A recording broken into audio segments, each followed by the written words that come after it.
Il n'y a pas de pire moyen d'alimenter un cauchemar que d'être dans un des pièges de Jigsaw. Que feriez-vous s'il vous choisissait pour l'un de ces jeux? Dans cette vidéo, je vous expliquerai comment déjouer chacun de ces pièges et vous montrerai les erreurs à éviter, en commençant par le film Jigsaw de 2017, où son ingéniosité sadique transparaît dans les deux jeux et dans un dénouement qui fait le lien entre tous les pièges de la série. Et je ferai toute la franchise s'il le faut. Voici comment vaincre Jigsaw. Nous commençons par suivre un homme qui fuit les flics et entre dans un entrepôt vide. Sur le toit, il trouve un détonateur scotché à une poutre. Désespéré et acculé, il demande à voir le détective Halloran. Et s'il ne se manifeste pas dans les 17 prochaines minutes, 5 personnes passeront de vie à trépas. Le détective arrive sur les lieux avec son partenaire. Et il pense manifestement qu'il s'agit de 5 otages attachés à une bombe. Mais le temps presse. Il appuie sur la gâchette et les flics commencent à tirer. Mais quelque chose ne va pas dans cette pièce. Et il ne faut pas être un détective pour le voir. Il a appuyé sur la gâchette, mais il n'y a pas eu d'explosion. Il tient un détonateur sans fil à longue portée, qui a généralement une portée de 1000 mètres, et doit avoir une ligne de mire, ce qui signifie que le déclencheur est à proximité, mais il n'y a rien autour d'eux à part des usines vides. Donc, il n'y a personne à tuer ici, et c'est très suspect. Le détective cherche des indices, sans se douter qu'il se fera bientôt prendre dans l'un des pièges horribles de Jigsaw. Avec ces dernières paroles, il annonce au détective que les jeux ont commencé et que quelque part dans une pièce sombre, un compte à rebours a atteint 0 et 4 personnes se sont levées. Et il réalise que la seule façon de sortir est de passer par une porte de lame de scie jusqu'à ce qu'ils entendent la voix d'un homme et il leur parle directement. Ils doivent maintenant jouer à un jeu. Tout ce qui est requis est un sacrifice de sang. Avec cet avertissement sinistre, leur chaîne commence à les tirer vers les lames qui tournent. Si j'étais dans cette pièce, je serais absolument terrifiée. Mais ils perdent tous du temps à résister car il est possible d'échapper à ce piège avec un peu de réflexion et de stratégie. Cependant, vous n'avez pas dit qu'il fallait que ce soit votre sang, donc vous pourriez penser à pousser quelqu'un dans les lames de votre porte, ce qui est un acte de sang-froid, même pour moi. Mais la pièce est surveillée, et il n'y a aucun moyen d'échapper aux conséquences potentielles, donc tricher n'est pas la bonne option ici. Une femme a eu une révélation. Il s'avance vers les lames qui tournent et se coupe le bras. Immédiatement, une lumière verte clignote sur son casque et les lames de la porte se bloquent. Elle a rapidement compris. Mais d'abord, j'essaierai certainement de couper les chaînes avec la scie. Ce n'est que si cela échoue qu'il faudra penser à l'endroit où vous coupez. Vos membres ont des artères vitales et sont importants pour la mobilité. Et si vous pensez qu'un doigt fera l'affaire, vous aurez du mal à éviter de couper un tendon de flexion, car la marge d'erreur n'est que de 3 mm. Et les scies circulaires ne pardonnent pas. La meilleure partie du corps à couper est le tissu adipeux sous-cutané de votre estomac, sans endommager d'organes vitaux et sans perte de mobilité. Les autres suivent leur exemple et se coupent pendant qu'ils sont traînés vers la pièce suivante. Et le dernier homme va avoir un réveil brutal, car il arrive trop tard pour ouvrir la porte. C'était un meurtre de compassion comparé à ce qui les attend dans cette pièce. Pendant ce temps, un corps a été retrouvé portant le même godet distinctif. Lors de l'autopsie, 2 médecins découvrent une entaille en forme de scie sauteuse sur la peau de l'homme. La carte de visite du légendaire tueur à la scie sauteuse John Kramer qui est mort depuis 10 ans. Le médecin principal retire une puce de la blessure de l'homme, révélant qu'il reste 4 personnes dans son piège. Les survivants qui ont passé la première étape essayent de comprendre ce qui se passe et pourquoi ils ont été choisis. Et ils réalisent qu'ils ont été choisis pour leurs péchés commis dans le passé. Mais il est temps de se concentrer sur ce qui compte. C'est un jeu et les jeux peuvent être gagnés. Vous avez un moment critique pour planifier ce qui va arriver. Si vous ne cherchez pas dans l'environnement des outils qui pourraient vous aider, alors vous perdez votre temps. Cette pièce est remplie d'outils utiles. Les dents de la fourche peuvent être passées dans les chaînes pour les arrêter. On peut aussi utiliser la pince à sabot pour briser la caméra. Soudain, les treuils commencent à les tirer vers l'avant. Le premier réflexe est d'enrouler rapidement une chaîne autour d'un objet solide, mais cela ne suffira probablement pas. Votre meilleure chance est de croiser votre propre chaîne autour du treuil et de faire un nœud, de sorte qu'en se serrant, elle tire sur elle-même et se bloque, et que le nœud ne puisse pas passer à travers les roues. Un homme repère un magnétophone et l'attrape, ce qui provoque la rupture des treuils, sauf qu'il s'agit d'une mise en place pour le prochain piège qui sera suspendu au plafond. 3 seringues tombent, toutes marquées de numéros. Le magnétophone contient un message disant qu'un voleur de sac à main a été empoisonné et qu'une seule seringue contient l'antidote. Les autres ont une solution saline ou un acide mortel. Leur seul indice est une question. Quelle est la valeur d'une vie pour vous? Heureusement, l'expression coupable de la blonde est la seule preuve dont ils ont besoin pour savoir qu'elle est la voleuse. Le problème, c'est qu'elle n'est pas prête à prendre le risque. Maintenant, tout cela étant dit, il pourrait y avoir un moyen de déjouer cela. Un acide va brûler. Mettez sur la peau de quelqu'un ou fournissez du sang pour tester les composés. Si vous ressentez des démangeaisons, des éruptions cutanées ou une nécrose de la peau, vous pourrez peut-être l'écarter, ce qui vous permettra de confirmer par le goût du sel que l'un des 2 restants est vraiment une solution saline, dévoilant la dernière seringue comme l'antidote.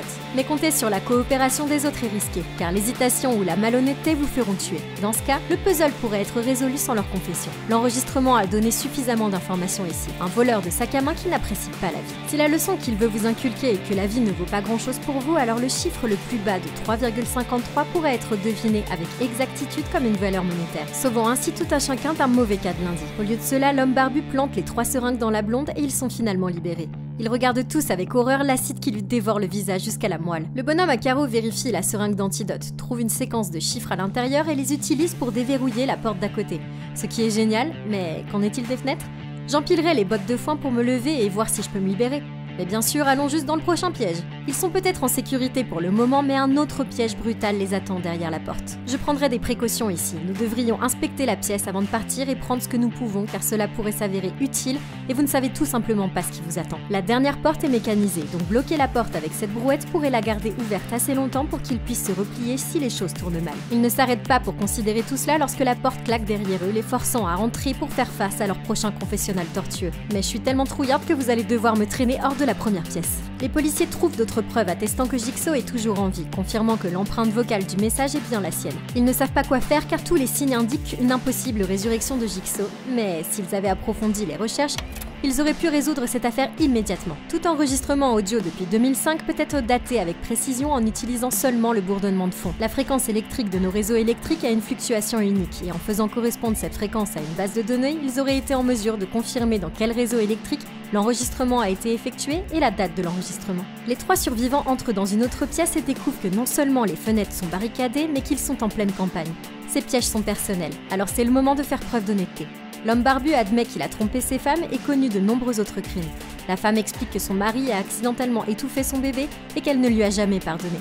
Ce n'est pas vraiment une confession. On sait aussi que cette femme était une voleuse dont la cupidité a fini par tuer quelqu'un. Nous découvrirons que chacune de ces personnes est ici parce qu'elle a fait des conneries et que Jigsaw les a traquées pour se venger, mais vous avez encore une chance. Cette pièce est étrangement dépourvue de pièges, mais vous pouvez être sûr qu'il y en a un quelque part, mais ce n'est pas encore le moment de vous échapper. Trouvez d'abord le piège sans le déclencher. En explorant soigneusement la pièce, il trouve un excellent point d'observation sur les côtés et découvre le piège sous le plancher. Il faut ensuite trouver la caméra et la casser, ce qui vous laisse suffisamment de temps pour éviter le piège et enfoncer la porte avec les outils à l'intérieur. Mais ce gars ne se soucie guère de planification car il tombe à travers le plancher et directement dans le piège. En brisant le plancher avec une pelle, il trouve un magnétophone. Il le saisit finalement et il le lise. Ils actionnent le levier et tout le monde est libre. J'essaierai de les faire sortir en attachant ses chaînes et ses crochets sur les roues de la poulie, en tirant pour inverser le piège et donner assez de mou pour sortir sa jambe. Mais ça ne marcherait pas parce que je ne suis pas sous stéroïdes. Ma force très moyenne ne correspondrait pas à la force de la poulie. Une meilleure méthode consiste à trouver un objet suffisamment lourd pour servir de contrepoids et relâcher la tension du fil. Il y a des tonnes d'objets lourds dans cette pièce et si tu peux trouver le levier nécessaire, cela pourrait suffire. Soudain, toutes les lumières s'éteignent, sauf celle du silo. Ensemble, ils entrent à l'intérieur et trouvent une télécommande de télévision accrochée à une ficelle. N'ayant pas d'autre choix, ils la saisissent, ce qui les emprisonne immédiatement. La télévision s'allume annonçant que ce gars doit tirer le levier pour leur sauver la vie, mais qu'il risque de perdre sa jambe pour cela. Et à ce moment-là, le silo commence à se remplir de grains. Ok, jetons un autre coup d'œil. Il s'agit manifestement d'un piège, alors retirez peut-être les portes de l'orgon avant d'entrer au cas où vous auriez besoin de vous échapper. Mais ils ont rendu les choses plus difficiles pour eux. Le piège du grain n'est pas une blague et il ne faut que 22 secondes pour être entièrement submergé. Aussi désespéré que cela puisse paraître, j'enroulerai mes lacets de chaussures autour de mes mains et je les passerai à travers les trous du grillage en fer pour rester au-dessus du grain. De plus, en dispersant le poids du grain, il est plus difficile d'être aspiré. Ce n'est pas une solution durable, mais cela permet de gagner du temps en attendant que ce gars se décide à tirer le levier. Coincé dans le grain et incapable de bouger, une fourche atterrit à quelques centimètres d'eux. Cela devient beaucoup plus intéressant. Les lames de scie et les couteaux commencent à pleuvoir. L'un d'entre eux s'enfonce directement dans son épaule et ils n'ont vraiment pas grand-chose à faire ici. Et chaque arme qui leur échappe est un objet qu'ils peuvent utiliser pour se protéger. Les cris de douleur l'accablent de culpabilité et ils tirent sur le levier. Sa jambe est tranchée, les portes du silo éclatent et la sortie s'ouvre, menant à la pièce suivante. Il manquait une jambe pour que ce soit un miracle. Pendant ce temps, au laboratoire, ils découvrent des particules d'excréments de porc et du sang sous les ongles de la victime qui correspond à l'ADN de Jigsaw en personne. Il doit être en vie. Et tout cela pourrait les aider à trouver les autres, mais ils sont interrompus par une nouvelle victime. Il semble que ce soit la voleuse de sac à main. Son autopsie montre qu'elle a une coupure en forme de scie sauteuse dans la langue, et l'assistant est bien trop excité par cette découverte. Et ce n'est pas tout. Et ce n'est pas tout parce qu'elle montre au docteur son atelier de bricolage rempli de pièces de puzzle. C'est incroyablement suspect, mais aussi un peu pervers. En faisant un garrot avec sa ceinture, la femme bande la jambe du bonhomme, tandis que l'autre survivant se bat à défoncer une porte. Soudain, les lumières du tracteur s'allument et à l'intérieur se trouve un magnétophone qui lui était destiné. Et il a mordu à l'hameçon. Ok, la dispersion du foin sur le sol n'est pas un accident. Malheureusement, vous devez jouer le jeu, mais vous ne devez pas tomber dans son piège si vous voulez l'aider. La prise de conscience environnementale sauve des vies. Alors la prochaine fois, avant de vous faire prendre, examinez d'abord le gigantesque piège qui se trouve au milieu du sol. Le magnétophone continue de fonctionner. Nous apprenons qu'il y a des années, il a vendu une moto défectueuse au neveu de Jigsaw qui est mort quelques minutes après l'avoir achetée. S'il ne tire pas le frein à main en bas pour arrêter les lames tourbillonnantes, il sera transformé en sashimi humain. Maintenant, une fois que vous êtes plongé dedans, vous n'avez aucune chance. Alors heureusement pour lui, les engrenages de ce piège sont exposés. On peut les bloquer en mettant un objet métallique solide entre les engrenages ou les rayons de la roue. La femme essaye et ça marche. Mais peu de temps après, la force de l'engrenage surpasse l'obstruction. Ok, cette chose est sacrément forte, mais il y a quelque chose qu'ils auraient pu faire avant même que tout cela n'arrive. Elle aurait pu l'aider à se balancer dès qu'il a quitté le sol, augmentant ainsi l'angle d'élan, ce qui lui aurait procuré plusieurs chances d'atteindre le vélo et de s'y hisser. Je veux dire, regarde à quel point il était déjà proche, ça lui aurait pas pris plus de temps. Mais ce n'est que la moitié de la bataille, il n'y a pas de coupe-circuit et la seule issue est le piège. Si le moteur est déjà en marche, débrancher la batterie ne l'arrêtera pas. Bon, je suis pas mécanicienne moto, donc cette situation est délicate, mais peut-être que cette clé dans le contact aidera. Ça vaut le coup d'essayer, mais le temps lui manque, ce qui entraîne une autre mort brutale. La femme a réussi à forcer une porte et à passer de l'autre côté, mais elle a vu un homme avec un masque de cochon et a été assommé. Le lendemain, le suspect a disparu de l'hôpital, et lorsque le cercueil de John Kramer a été ouvert, le corps du suspect était à l'intérieur et Jigsaw était introuvable. La femme se réveille et découvre qu'elle et l'autre survivant ont été enchaînés au mur par John Kramer, le tueur de Jigsaw lui-même, qui est bien vivant et leur dit qu'ils ont réfléchi à tout cela en inversant les rôles. Jigsaw révèle qu'elle a menti sur le fait que son mari a étouffé le bébé, et que c'est elle qui l'a tué et qu'elle a fait accuser son mari de meurtre. Alors maintenant, il a rendu les choses très simples. Chargé d'une seule cartouche, il leur laisse un fusil à pompe placé entre deux. La femme réalise que quelqu'un devra mourir et elle ne voudra pas que ce soit elle. Maintenant, ils ont oublié deux détails clés ici. Premièrement, il y a toujours une issue pour tout le monde. Et deuxièmement, ils souhaitent faire un point moral. Maintenant, c'est peut-être avec le bénéfice du recul, mais quand il montre le coquillage et dit « Voici la clé de la liberté », peut-être que ça a un peu plus de sens. Et peut-être qu'essayer de tuer quelqu'un, c'est faire son jeu. Il l'aurait vu dans chaque pièce, avec chaque cassette parlant de la façon dont ils font passer leur vie avant les autres. Mais comment vaincre cela? Examiner la pièce et les appareils avant toute action irréfléchie est toujours le bon plan. Mais ils ne le font pas. Il la supplie de ne pas le tuer. Mais elle saisit l'arme, aligne le canon et appuie sur la gâchette, son visage se déchirant lorsque l'arme se déclenche. Il réalise alors une chose horrible en voyant des fragments de clés, avec un code de couleur vert pour la serrure de la femme et jaune pour la sienne. Les clés étaient dans la coquille. Ils auraient pu s'échapper si elle n'avait pas tiré. C'est ce qu'il voulait dire quand il a dit qu'ils avaient tout compris à l'envers.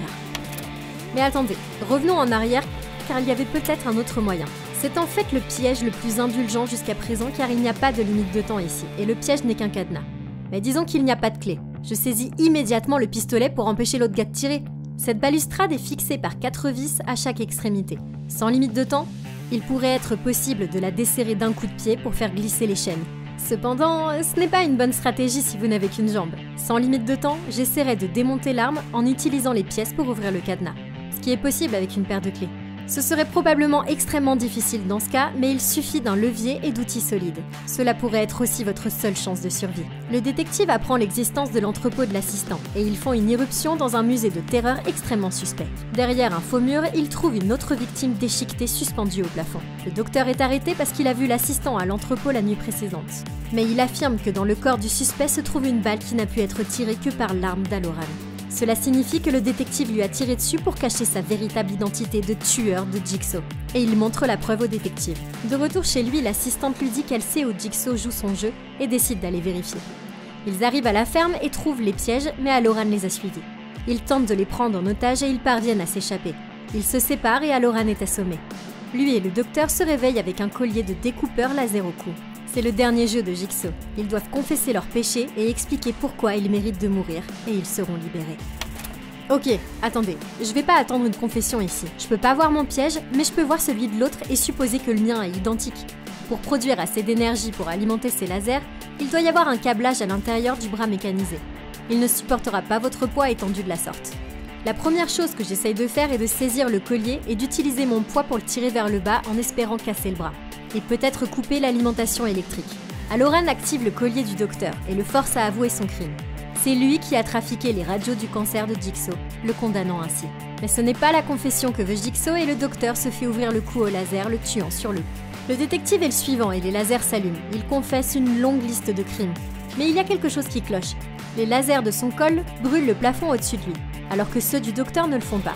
Qu'est-ce qui se passe? Le docteur se lève du sol et avoue qu'il est Jigsaw. Tout a été mis en scène et le piège était faux. Il y a des années, il a été choisi pour un jeu parce qu'il a effectivement gâché la radiographie de Jigsaw, ce qui a conduit à la détection du cancer trop tard pour le soigner. Mais Jigsaw a eu pitié au dernier moment et l'a sauvé car c'était juste un accident. Le laisser devenir l'apprenti de Jigsaw.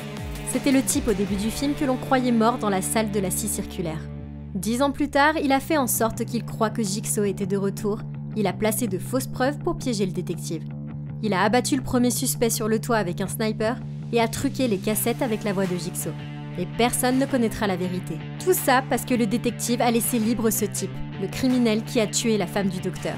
Le docteur laisse Halloran mourir alors qu'un découpeur laser lui coupe la tête en morceaux. La partie est terminée. Maintenant ce n'est que le début. Il existe d'autres pièges Jigsaw effrayants et tortueux et nous les découvrirons tous dans les prochaines vidéos. Maintenant ce n'est que le début, il reste évidemment plein de pièges effrayants et tortueux dans la saga Saw, mais nous les découvrirons tous dans les prochaines vidéos. En attendant, qu'est-ce que vous en pensez vous? Comment vous auriez fait pour déjouer les pièges mortels de Jigsaw? Faites-le moi savoir dans les commentaires. Merci beaucoup d'avoir regardé la vidéo, n'oubliez pas de liker et de vous abonner, et jusqu'à la prochaine fois, passez une super journée.